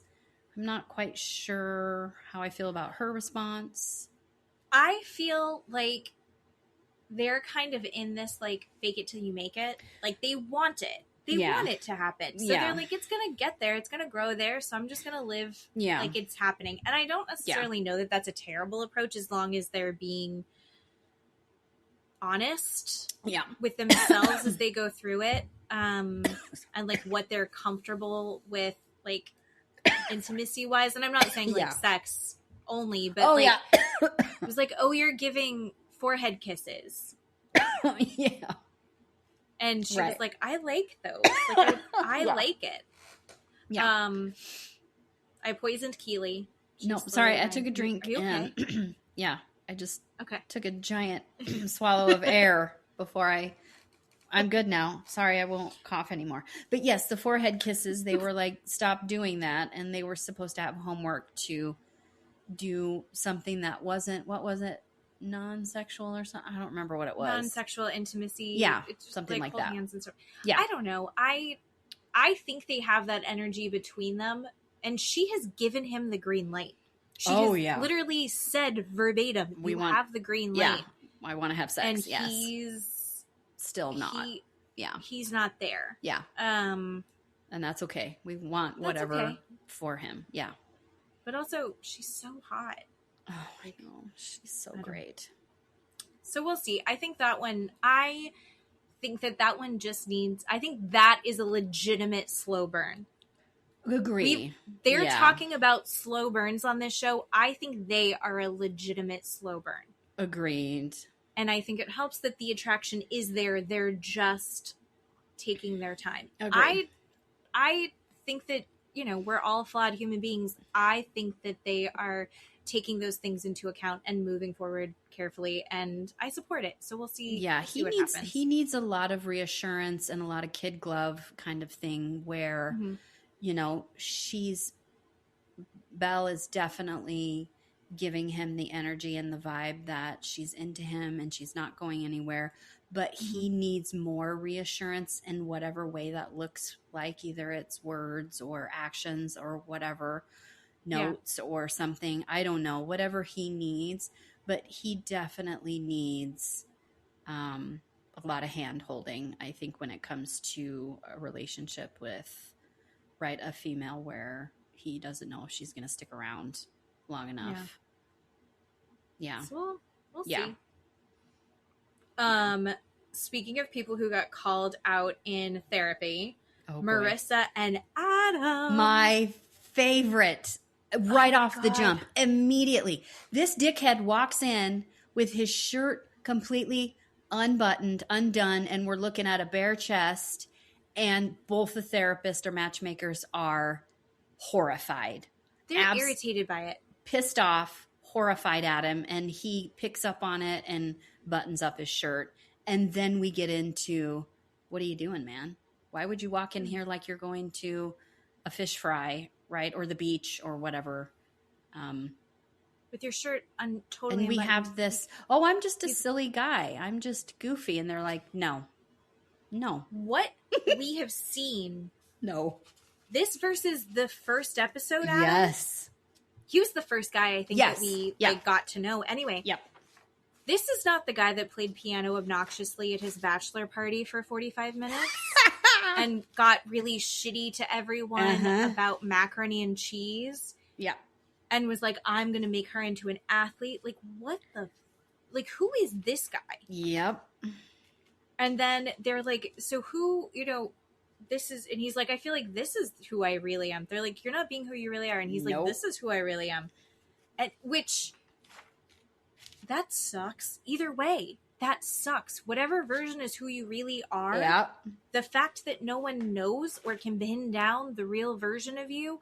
And then you have Marissa just going like, I'm just going to go along for the ride to see what happens. Like, I'm trying to figure this out. I kind of want Marissa to be a little bit more. I'm kind of not loving. Like, I'm getting annoyed. Yeah. I totally can understand where she's like you just said, I'm just trying to watch and see what happens. That's fine. That's fine for a little bit. I think in these new episodes that just were released, I saw a little clip where she's unhappy. So I'm hoping she's maybe making a decision or two going, yeah, I don't want to do that. Or no, I don't think that's funny, or whatever. Saying something definitively where she's just, and even Adam says, I think you just kind of go along with what's going on, right? That's kind of what's happening. Yeah. She's like, yeah, I do. I just want to see what's going to happen. So everybody in the room is right. We all know what's going on. Everybody can see it. But Adam was not happy when they said he needs to be the center of attention. He needs to be the one in the room controlling who's doing what, where, how, why, when, and you need to look over here at me. And why am I looking at him dressed like this with tags on? Why does he have tags on his clothes? The vibes. I've never heard anyone talk about vibes more than him. Oh my God. And all he talks about is the vibes, and so has an immaculate vibe, and vibes this and vibes Marissa that, and I are vibing. And apparently vibing means having sex. That's what that means. Whatever. He uses it for everything, and I think he's trying to give off this like nonchalant, go with the flow, but he's also so controlling. Yes. Super controlling. With his vibes. And I'm not saying that he's doing bad things. Like, he was making her dinner. He seems very sweet with her. Right. I like that, but I'm so confused by him. I was very critical of him in the beginning. Because he's two different ends of the spectrum. I don't know who he is. So I'm critical because I'm like, I feel like I have whiplash with this man. Oh yeah, absolutely. Absolutely. Other stuff where he says full send after everything. I'm like, okay, now I know what it means, but you don't need to continually say full send. I'm in this full send. I'm full sending on you. I can't. I stopped counting how many times he said that while they ate dinner. Yeah. They had, grilled cheese and tomato soup, and he just kept saying the word full send over and over. And she's like, great, I'm glad you're full sending. And I'm just like, what the fuck am I listening to? Who talks like that, dude? What are we doing? You're not in a frat house. What's going on? Steve watches it with me. He's obsessed, and I love it. Yeah, I'm not into it. And I love the matchmakers calling him out. Yeah. All over the place. And they might not be the word, but asked Marissa to say her story about her dad, right? And she is upset and emotional. And I was waiting, and he made a joke about it, right? Adam joked because he was uncomfortable at the end. But, he did in the beginning say, thanks for saying that. I'm sure that was hard for you. I'm sorry that happened. Right? I appreciate that's an appropriate response. But then he makes a joke, and they call him out. Why are you making a joke? Right? They were like rough on him. Yes. And I don't think that it's uncalled for, because I think he's so blatantly, he's trying to make such a show of himself. Sure. And I think it's to distract from the other stuff. Like, to distract from the fact that they aren't having the deeper conversations. Yes. And that oh my God. Yeah. He's dating her. He's not acting like he's married to her. Right. Like, he's being very casual about all of this. Yeah. And I doing it on hate, double hate, loathe entirely that she has agreed so far to not live in this beautiful apartment, condo, building she's living in, and going to live in Jeepers Creepers cabin for a year, and then they figure stuff out.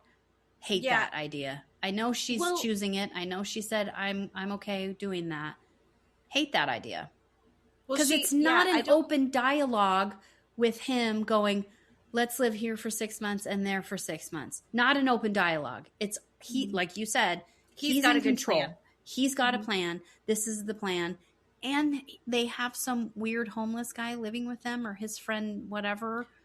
What? Yeah, I'm still not clear on what that is. Whatever this roommate person is that she has to just be okay with. Like, hate. She is along for the ride and like trying. I think she's still trying to figure out how she feels about everything, and she's just trying to have a positive attitude. And there are times where I don't think she's even accepting that she's uncomfortable. And we all know I'm a cat person. But they're back in their cute condo, and he's like going to give her a sensual massage. And she's not a cat person. Mm-hmm. She has said she's not a cat person. Yeah. But she's accepting of his cat, which, by the way, he has a beautiful cat. That's a very pretty cat. But then he's like going to give her a sensual massage. And then the cat jumps up and lays next to them. Yeah. I have 6 cats. 6 people. She said 6. If we kick the cats out of the room, if it's time for a massage. Yeah. Right. Because they would probably be in bed with you. Right. Yeah. Absolutely. It will happen occasionally that one will be hidden under the bed, and then someone jumps on the headboard, and it's like, no. So everything has to stop so we can get the cat out, because that's fucking weird. So people who can people who can have sex while their pets are looking at them are psychopaths. 100%. There's said it. You're psychopath if you do that. Psychopath isn't the right word. It's something weird and codependent. There's something. I like psychopath better. It's inappropriate. It's inappropriate for you and your pets to have them like watching. The voyeurism of your pet while you're. No. I need to completely block out that there are pets. Nope. Totally. Yeah. And she was like right there, and he's like using oil, and that cat had a lot of hair. Oh God, yes. It was a long-haired cat, right? Beautiful. Yeah, beautiful long-haired orange cat. Yes. Gorgeous. Yeah. I don't want oil and cat hair next to each other. God almighty. Like my bare skin and never lotion. Come off. No, get away from me. There are no cat cuddles when I have put on my lotion until it is totally soaked in. Yeah. Oh, I'm just like the texture, like tactile, like I'm thinking about it, and it's gross. And I have cats. I have too many cats. That part, he should have kicked his cat out of the room. Oh fuck yeah, but no, he did not. But he didn't. Okay, did not. And that's my biggest complaint with Adam. Oh God, I'm just kidding. Yeah, that's nowhere near mine. Let's talk about Tori and Felipe. Dead. I'm dead over them. Holy crap. She and his mom get along too well. The conversation that he had with his dad, and then everyone else, and then at the dinner, and then in front of her, and then at therapy. He's worried that the passion will die, and he's talking about that a month in, not even a month in. He's worried about how to be monogamous. He wants to sleep with other people. What? No. Like, I know that he, like, got in good shape, like, post high school, right? That's kind of like, he had a rough high school experience, wasn't getting the girls, then had a growth spurt and started working out, and is very proud of his mustache. Feels very cool. Yes. Please tell me he's one that you've changed your mind about. Please. Yeah, no, I'm so disappointed in him. And I saw a video where someone was like, he's a hit it and quit it. I think he just doesn't understand how to really lock in. I wonder if he has a sex addiction. I wonder. Maybe. Yeah. Not that it's excuse. I'm not excusing anything. I'm upset at him. And I'm upset that this princess queen that we love so much is being tortured by this guy because he thinks the passion's going to die now. They've had sex and he's like, I'm thinking about other women. What are How do you want to talking about? I don't know. The answer is you still go, oh, so-and-so is really hot. And then maybe it happens that you like even still flirt with somebody. And then you take that energy back to your person. Right. I wrote down, quote, I need to be cognizant of it every single day or I'll fuck it up. That's a direct. It sounds like an addict. Yes. Like you said, porn addiction or sex addiction. Yeah. Like, Danny Bucco, where are you? Explain this to us. Yes. Why would you say it like that? Oh, so bad. I'm devastated for her. And his parents are like in love and have been together forever. Sure. I don't know. Yeah. I don't know how he doesn't. I don't know. I don't love that, and I'm hoping that this is something that's a maturity that he could grow out of. But like, sometimes those thoughts are inside thoughts. Like sometimes those thoughts are like, I don't know. I don't know how you have that conversation out loud. Oh, because but I guess you're a narcissist. No, he's a narcissist all through and through. Total narcissist. The sex addiction, porn addiction theory, I think stands because I think it's also like, look at her. She's so fucking hot. That's all he could talk about. But she's also incredibly accomplished. Right. She's so, his mom adores her. He literally got everything he could ever ask for. Yeah. On a silver platter. Right. And then some. Yep. And he's like, I don't know if I can be monogamous. What? Here's the thing. Yeah. When you are in a relationship, this is for all the kids listening. Oh. When you're in a relationship. Hello, kids. It's fun to be young. It's fun to fuck around. And I think you should. I think in your 20s, if you can take some time to like fuck around, be safe, but like date around, make out with different people, fool around, figure out what you like, right? But when you find your person, the longer that you're together, that's when you find out the more stuff that's awesome to do together. You're not doing the fun stuff, the really good stuff, the stuff that's like so perfectly tailored to what you like until you've been together for a longer amount of time and have explored each other. You're just doing the basics or whatever weird thing you watched in porn that you want to try out. Yeah. But you don't have the comfortability, the intimacy to really pull it off yet. And you have to find out for yourself what sex or what that act means to you, right? Because I think it means different things to different people, right? When you're young and you're, sleeping around like you said, right? You're trying to figure out if you like it, if you don't like it, who you want to have sex with, right? Male, female, whatever you want to have sex with. And then after you have sex, what that is like for you, right? Mm-hmm. Is that important to you? Did I have an emotional connection? Did it not mean anything?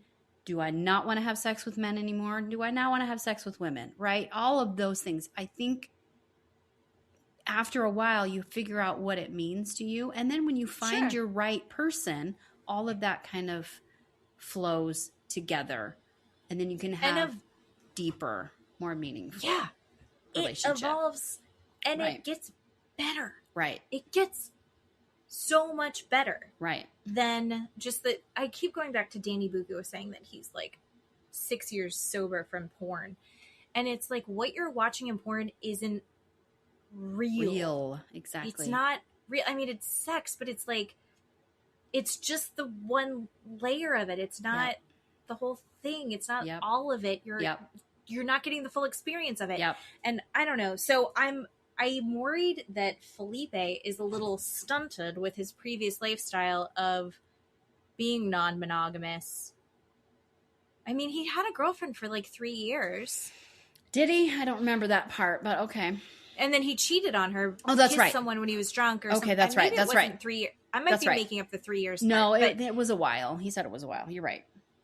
But like, I just feel like he wasn't really invested. Yeah. Like, he's probably one of those guys that like, when they go, you know, I think I just want to break up, and it's out of nowhere, and the girl's like, I thought we were about to get engaged. Right. And he's like, he was just going through the motions, but not really locking in. And I think that what we're seeing is him going, how do you lock in? How do you decide, like, I'm here for this? Right. Well, I love what Tori said. And she goes, none of this makes sense because he's not presenting that guy to me. I would prefer he give me that guy right up front so I know what I'm dealing with. This shit is confusing because I don't know what I'm dealing with. And she is 100% right. Oh, yeah. I mean, I can't even begin to imagine on the receiving end what that's got to be like. That is so confusing. Yeah. To have this person going, look over here, look, this is what I'm doing over here, look at all my magic tricks. And then behind the curtain is a completely different person. You're like, wait a minute, you just showed me this over here. What am I looking at now? That's so valid. I feel so bad for her. Yeah. She doesn't know what's going on now. So I don't know how that moves forward. And it does make me just like, my heart for her just breaks. Yes. Because everything else, he's like, would it be considered love bombing her? Maybe. Sure. I don't know. Yeah. I can see that. So can we go back to Adam and Marissa for one more half second? I just want to bring up one last thing that for me was significant in how I see him as a viewer.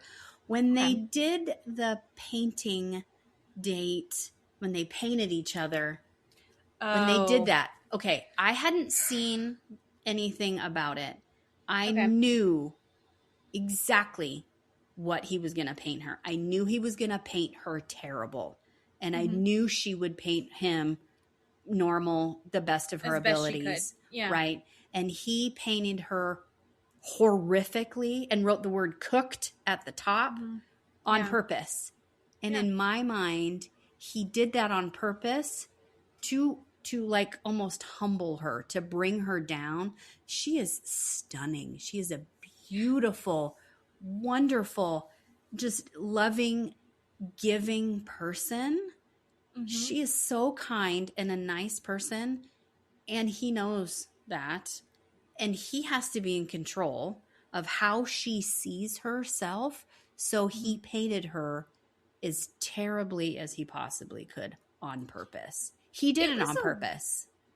So that's like a trend online of like couples doing that as like a date night. And that happens a lot. That exact scenario happens a lot. And it's like the girlfriend or wife will do a really like top tier to the best of their abilities, really put the effort in. Yeah. Gorgeous. And then the guy puts in no effort. And I was so disappointed to see him do that because it's so different than what I expected from the guy in the first episode, who I would have thought would have done like an incredible job and been very showy about it.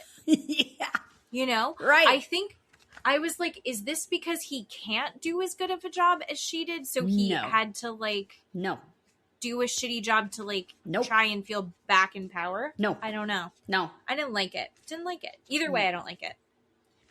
Okay. I just wanted to make sure we talked about that. Okay, who do we want to talk about next? Let's talk about, I mean, everything is downhill from here, unfortunately. Oh, God, yes. Yes. Let's talk about Nikki and Sean. Oh. All right. So they went to the group dinner, not together. They both threw each other under the bus at the group dinner. It was bad. They both are so professional when they are talking shit about each other. Oh, my God. It's incredible. So professorial, even if that's a word, when he speaks. Just unbelievable. It's detached. Yes. It's professional. It's I can't think of the word. Yeah. But yeah, you're exactly right. Professorial. It's like they're giving a thesis on each other. Yes. But it's talking shit.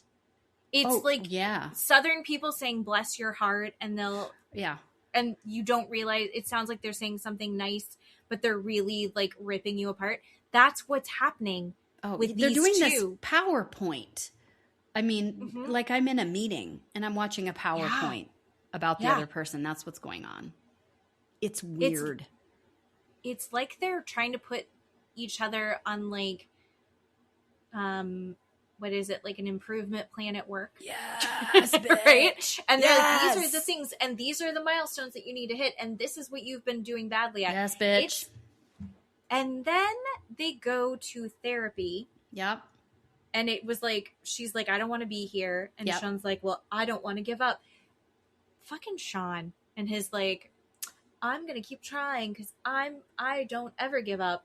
And she's like, this fucking sucks and I hate it. And so then he looks like the good one because he doesn't want to give up, but he's also being an asshole. And then he's like, I will back down. I keep wanting to be right. Even when they have the conversations that you think are getting to a good place, he's like, I realize that what I need to do wrong is take accountability and just let you win and just let you be right. Ew, like, barf. Fuck barf. Off. What an asshole thing to say. Mm-hmm. He's like, I need to take a step back and not try to win. And you're like, you are just saying, you know, you're right, but I give up because you're being too hard. Like you're being ridiculous. That's how I interpreted that conversation. Yeah. And I don't take anything he says remotely like with actual, this is what is actually happening. I feel like it doesn't feel genuine. No, it's not genuine at all. He's like, he's not telling the truth. Oh my gosh. And then speaking of not genuine, the bullshit at the group therapy where they're like holding hands, we had a 10 out of 10. And you're like, wait, what? What? Yeah. And then I had a 9 out of 10 day. Bullshit. You guys are embarrassing. I don't believe you for a second. Mecca looks performative. This, whatever top that tier. was. Yeah. Top tier performative. I don't believe it for a second. And the whole, I don't remember if it was the matchmakers that called him out about how much he's talking and, like you said, giving this speech or timeline or PowerPoint or evaluation on another employee, right? Somebody said, I think it was Sean that said something happened where now he feels like he has to always have to say 50 words or more for his response to whatever it is. And that's so true because he doesn't shut up. He won't stop talking. And he was doing well, right, when they went back to the apartment after their individual therapy without the group there. But then he did it again in therapy when he was saying, it's like CPR. You have to have, Sean told me this really good, whatever the word is, to remember and remind myself what she needs and what the relationship is about. And they're just sitting there listening to him going, will you please shut the fuck up? Like, yeah, he wouldn't stop talking again. No. I'm not a fan of it. I think that she's I just don't think it's going to work. I cannot see them together. No, it's not going to work. They're not the right fit. They fucked up. And I think she's like, I just want to go. And they're like, you can't go. And Sean keeps saying, then just go. If you don't want to be here, then just go. He says that because he wants to play the victim afterwards when she leaves and he can go, she left me. I didn't do anything wrong. I asked her to stay, but she left. That's why he says that to her. Not because 100%. He genuinely feels she needs to leave if this is not good for her. He wants to play the victim card after and go, well, she left. I stayed here. I did the right things. No, sir, we don't believe that for shit. Not at all. moving on to the next couple, who I think she is very similar in everything that Sean and Nikki are doing. Courtney and Nick. I think Courtney is doing that as well. Absolutely. Courtney says she's a slow burn, people. Bullshit. She's not a slow burn. She's just not attracted to him. She doesn't like him. Attracted to Adam. Yeah. That was awkward. Attracted to Felipe. Yep. But she's not attracted to Nick, which is too bad because I think Nick is very cute. Apparently I said I was attracted to Adam, or maybe Nick. I said I was attracted to somebody. Oh. Matt listens to the podcast. Oh, shit. Like, you said you were attracted to someone. And I was like, I think I said they were attractive. And he's like, no, you said you were attractive. Oh, get it, girl. Sorry, Matt. Sorry, Matt. Boys are cute, but I am monogamous. That's right, bitch. But yeah, I said earlier, I've totally changed my opinion on people. I have totally changed my opinion on Nick. Oh yeah. I agree. I don't think he's on the spectrum. Sorry, for saying that before. But he was like very much hiding himself, and he really wasn't being himself. And I think that the reason that he is not showing his full personality is because we have, what is her name? I already forgot her name. Courtney? Yeah, Courtney. Thank you. Courtney is putting up this wall and not accepting any of it. Absolutely. So like when you try to be yourself and then she's giving you nothing back, or she's like, oh, well, I'm a slow burn. You have to give me time, and just completely neurotic. This is too much for me. Yep. And so she's like not giving him anything back. Of course, he's kind of like withdrawing and not showing his 100%. Full self. He's being rejected in teeny tiny little increments. He tried to cuddle her, and she said she went rigid and was like, when is this going to stop? Yeah. She said that so he could hear. Obviously, he knew that's what was happening in the bed, but to get then rejected again in front of people, horrible. I feel horrible for this guy. Can we just talk about when she went to see her family? I was sickened by her behavior with her family. All she wanted them to do, he went up, left the table to go to the bathroom, and he was like, and she goes, okay, tell me everything you hate about him so I can hate him. Because if you hate him, I hate him. What, bitch? What? Well, they walk up to the door and she goes, he's like trying to hold her hand. And she goes, we can't hold hands. They'll make fun of us. I didn't get that vibe from her family at all. Her family loved him. Her sister was like, I like him. I like him a lot. He's very sweet. She's really like, kind. I think you're trying to get us to find something, but I can't. Yes. So the other thing that really bothered me is I don't know if it was at the group therapy at the dinner, where she said, I don't feel like you know yourself. Oh, yeah. And I was like, what? Yeah. And then everything that she's saying about herself is wrong. Like, we're watching you. Mm-hmm. She doesn't know herself, and she's projecting all of this onto him. I don't know if he's fully, I think he does receive a lot of this as rejection, because it is. Absolutely. She's like pushing him away constantly, a little bit at a time. And then she's like, you don't seem very confident. And he's like, wow. If I was him, I wouldn't feel confident either. No. I take everything back. I think he is just totally confused at how to respond to her. And then she's like, you need to give me more. What? And he's like, what is he supposed to give her? She shoots him down. Yep. When he's asked her questions like, so what about your ex-boyfriend? And she's like, well, and she kind of talked about it, but I still have, I feel like she insinuated that there had been, some essay, maybe, yeah. I feel like there around was sex, something, right? Yeah, agree. But then she's very dismissive of the other women who are kind of talking about why they might have some barriers up. Yeah, it's so contradictory. Yeah, I think that she grew up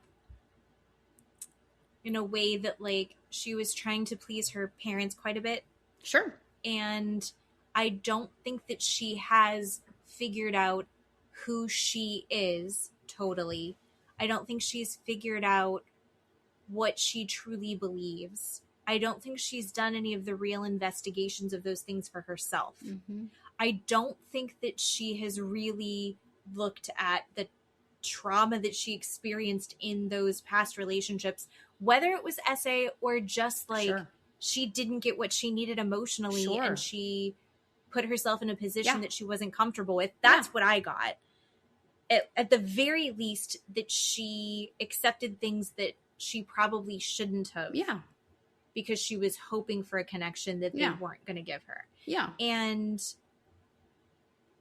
I think she's putting a lot on Nick without looking at like how she's behaving. Well, she puts a lot on him, but then doesn't give him the allowance to do the things she's putting on him, right? It's super confusing, and I feel terrible for him. They can't even be in a hotel room and be in each other's presence and not talk, and her go fucking flip out and say, I hate awkward silence. You need to start talking and say something. Why can't he just sit on the bed? Why? What is wrong with you? Why can't he just sit there while you curl your hair? That happens to me every single day. Steve just comes in the room and is like, I just want to be in here while you do that. We don't have to talk, or we don't have to turn on the TV. We're just in the same room because we like to spend time together. It's not weird. And she had this weird nervous breakdown when they weren't saying anything. It was just, she doesn't like him. That's it. Yeah. I don't think that she's ready really for a relationship. I think there's some people, I think this show, there's some people that are on this show because they are ready for a relationship. They just aren't finding that right person. Yeah. Right.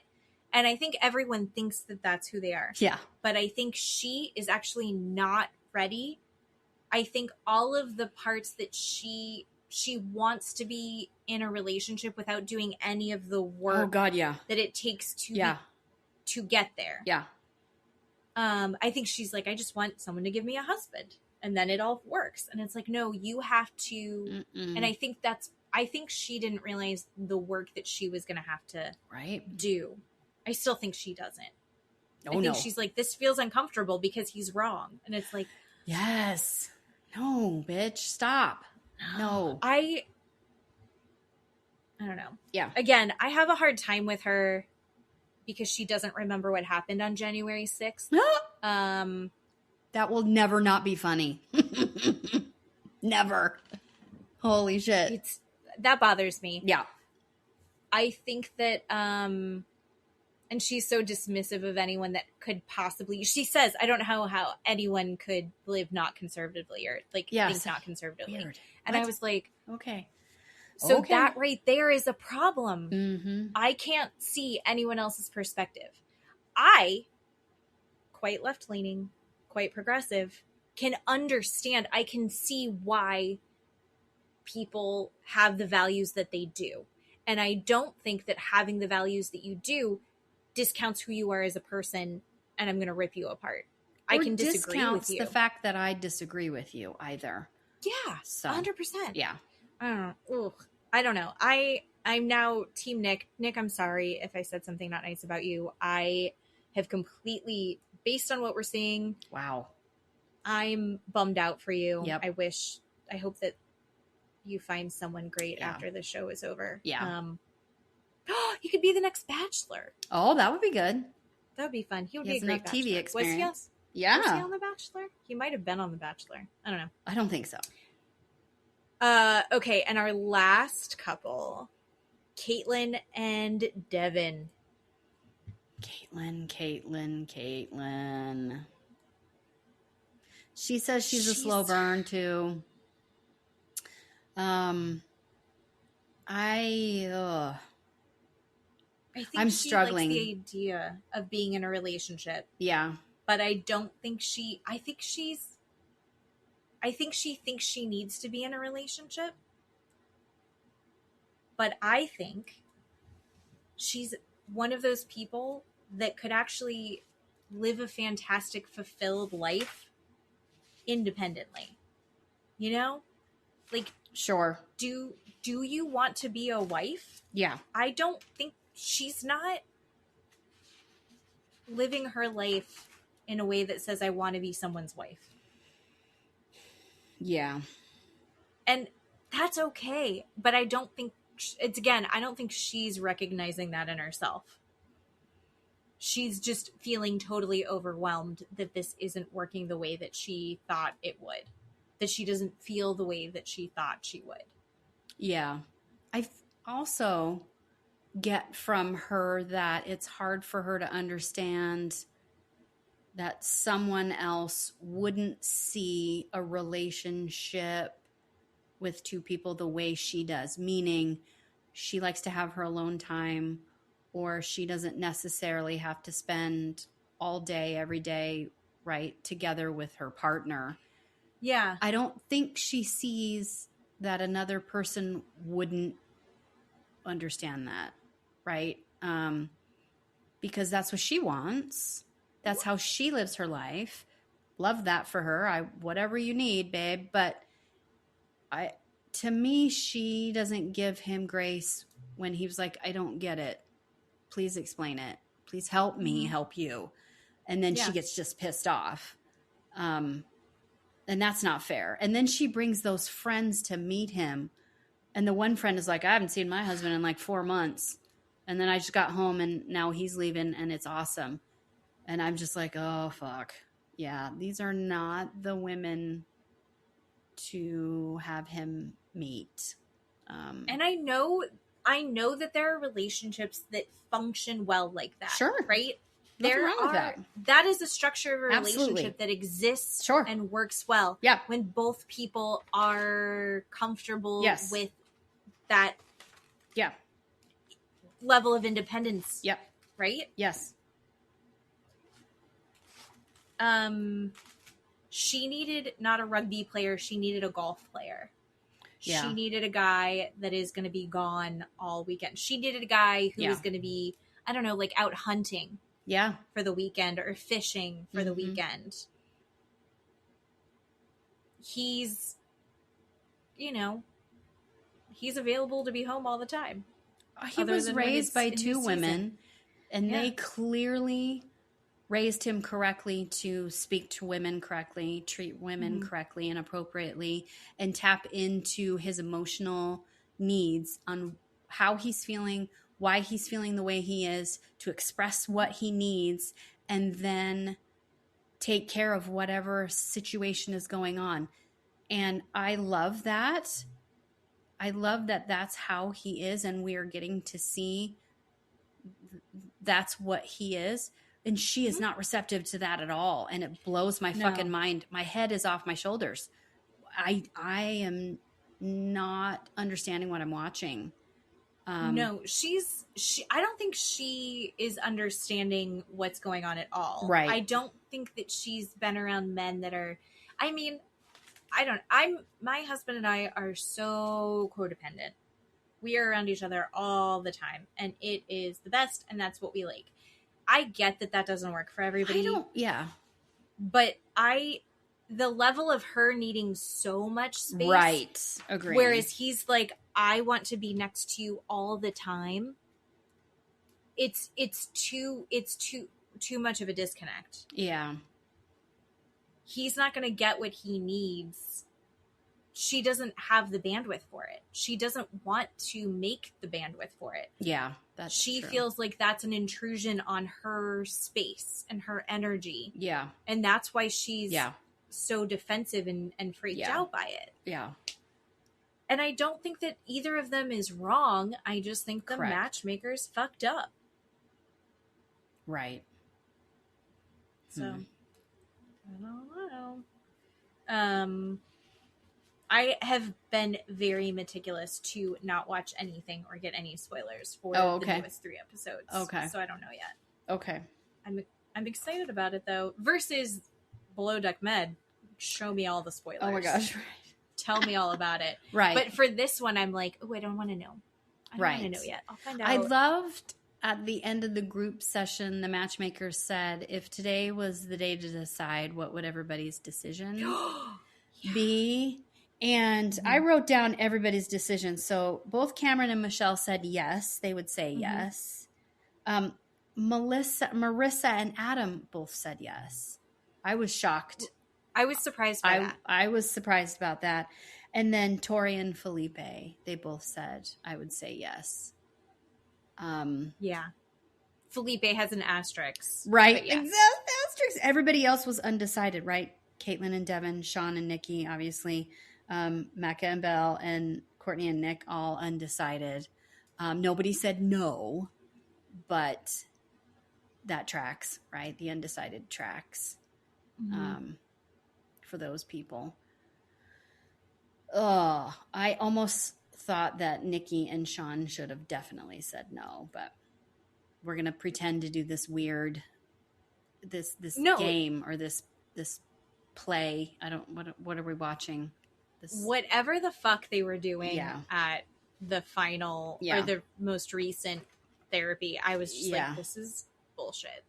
I want them to go harder at him. I want them to go harder at Courtney. Oh God, yeah. God, yeah. Nick. Justice for Nick. Sorry, Nick. I know, right? But all right. Well, next week we'll have the same. We'll have more. You and I are both exhausted from trying to keep up on this. And I said it to you earlier. I don't know how we kept up during Love Island. Right. How did we do this? Yeah. I'm so tired. I know. But everybody, she's actually working now. So we need to be nice to her. She actually has a job that requires time and energy and maybe a little brain cells rubbing together to cause some friction. And it's tiring for our baby. If it's mommy's tired. So if I am not as thorough, it's because I have to get used to this rigorous new schedule. And it's not even. And I love my new job. She's working from home. Just so you know, she doesn't have to get up and go into an office like I do every day. No. She is at home with her beautiful family. So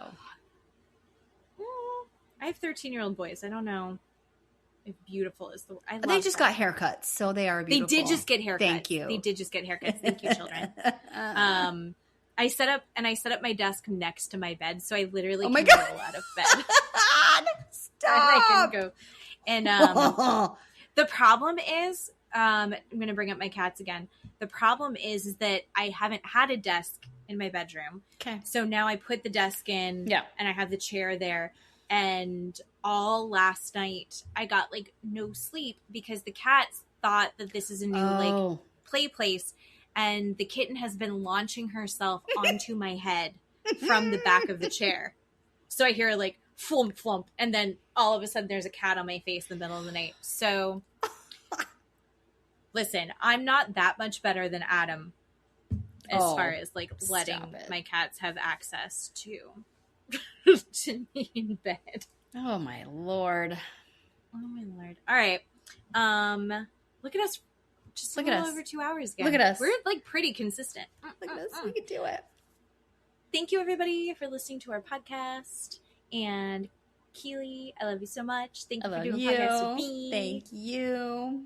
And we will talk to y'all next week. Bye.